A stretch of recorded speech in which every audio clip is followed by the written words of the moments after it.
I was unusually attracted to horror movies as a kid growing up in the San Fernando Valley of the 1970s, when they spoke to me in a way nothing else seemed to.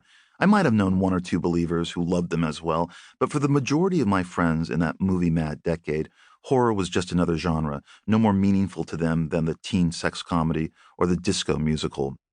But what was it about horror movies and horror novels and comic books that caught my attention more than anything else? On its surface, the house I grew up in was just another modest upper middle class home along the edges of the hills in Sherman Oaks. But below that surface was a hugely dysfunctional gray zone. I grasped that dysfunction at a very early age and checked out, realizing I was alone. As a 1970s kid, there were no helicopter parents. You navigated the world more or less on your own, an exploration unaided by parental authority.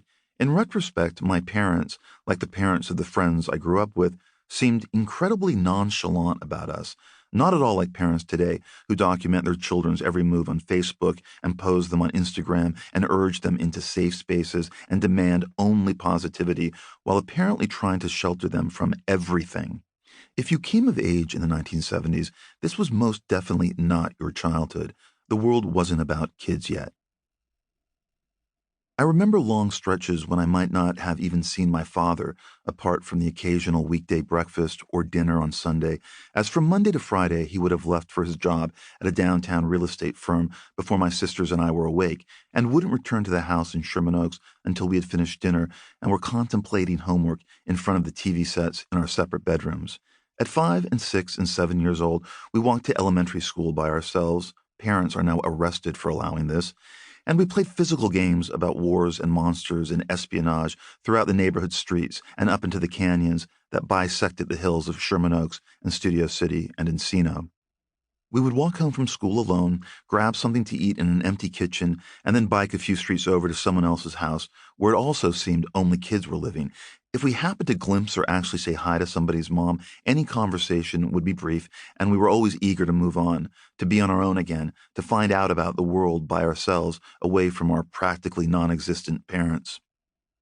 We always seemed to be active, in motion, whether in playgrounds and parks, or splashing in a friend's pool, or on the beach wading into the Pacific, or just hanging out at the pinball and video arcade in Westwood Village, while Blue Oyster Cult and ELO played as a distant soundtrack over everything.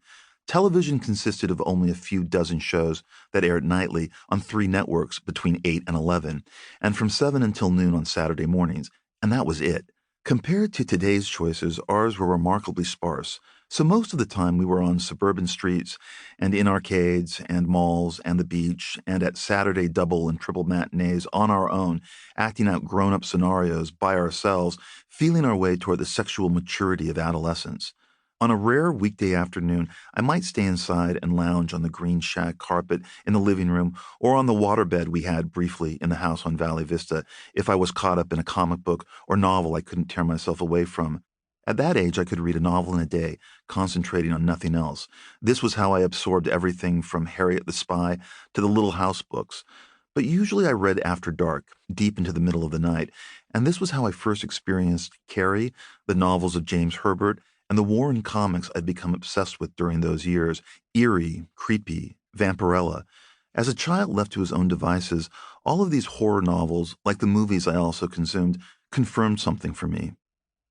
I was a child of the 70s who read Thomas Tryon's popular horror novel, The Other, when I was 7 years old, balancing the hardcover my mother had checked out of the Sherman Oaks Public Library on my lap while I waited for another swimming lesson on Ventura Boulevard. The pitchfork death of one of the boys at the end of the first part of that novel stunned me, became infamous for me, because it was the only detailed murder I had come across in print, and it has haunted me ever since. I wanted to know on a technical level how the author had pulled this scene off, so I read it over and over again, gazing at the paragraphs, enwrapped, figuring out how the author linked the words up to give this scene its charge. The books I read and the movies I watched insisted that the world was a random and cruel place, that danger and death were everywhere, that adults could help you only so much, that there was another world, a secret one beneath the fantasy and fake safety of everyday life. Horror movies and horror fiction helped me grasp all of this at an early age. By the time I read Stephen King's Night Shift, his first collection of stories in 1978, having already read Carrie, Salem's Lot, and The Shining numerous times, Few illusions about the supposed neutral innocence of my childhood or anybody else's remained.